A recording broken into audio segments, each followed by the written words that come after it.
আলো ঝলমলে আয়োজন, ক্যামেরার ফ্ল্যাশ আর আত্মবিশ্বাসী পদচারণা সব মিলিয়ে জমে উঠেছিল মিস পেটিট গ্লোবাল বাংলাদেশ 2026-এর করোনেশন।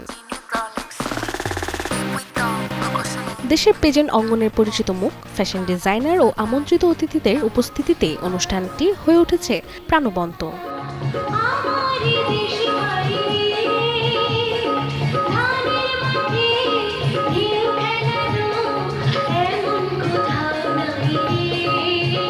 এবারের আসর প্রতিযোগিতার মাধ্যমে নয়, বরং অভিজ্ঞতা ও মঞ্চে উপস্থিতির দক্ষতার ভিত্তিতে নির্বাচিত করা হয়েছে, যেখানে বিজয়ের খাতায় নাম উঠে আসে কবিতা Akter বিথির। Miss Petit Global Bangladesh 2026 is Kavita Akhtar Biti. This is our first walk as your reigning queen. আয়োজকদের মতে তার আত্মবিশ্বাস ও পূর্ব অভিজ্ঞতাই তাকে এই অবস্থানে নিয়ে এসেছে। যেহেতু এটি রানওয়ে ওয়াক, তার ওভারঅল প্রেজেন্টেশন এবং কমিউনিকেশনের সব কিছুর উপরে নির্ভর করছে, তো সেই ধরনের ট্রেনিংগুলো দিচ্ছে। আমি একজন যেহেতু ওয়েলনেস কনসালট্যান্ট এবং অনেক বিউটি পেজেন্টের মেন্টর এবং জাজ হিসেবেই ছিলাম, তো ওভারঅল আমি তার মেন্টর একজন। ওয়েলনেস সেলফ কেয়ার রিচুয়ালটিও তাকে শেখাচ্ছি, যেন সেখানে সে কনফিডেন্টলি নিজেকে রিপ্রেজেন্ট করতে পারে।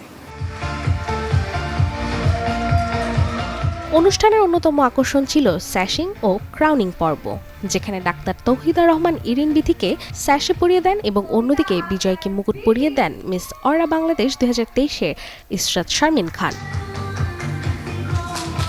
অনেক ভালো লাগছে, অনেক গৌরবের মুহূর্ত যে আমি আমার দেশকে বিশ্বের মঞ্চে তুলে ধরব। এই প্রতিযোগিতার মেইনই হচ্ছে যে পেটিট ওমেনদেরকে নিয়ে তাদেরকে এম্পাওয়ার করা, যে তারা কত স্ট্রং, তারা কত ব্রেভ, তারা তাদের নিজের যে যোগ্যতাকে বিশ্বমঞ্চে তুলে ধরতে চায়, সেই জিনিসটাকে তুলে ধরা এই প্রতিযোগিতার অংশ। তাই বাংলাদেশ থেকে আমি যাচ্ছি।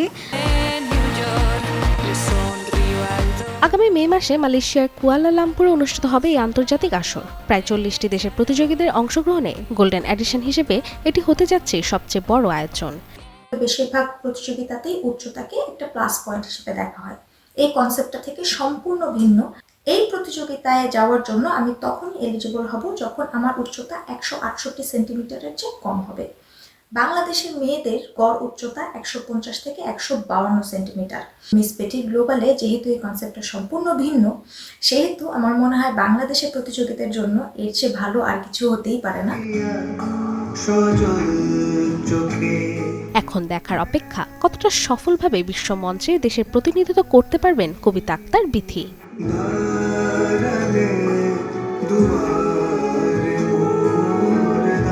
Desk report, channel 24।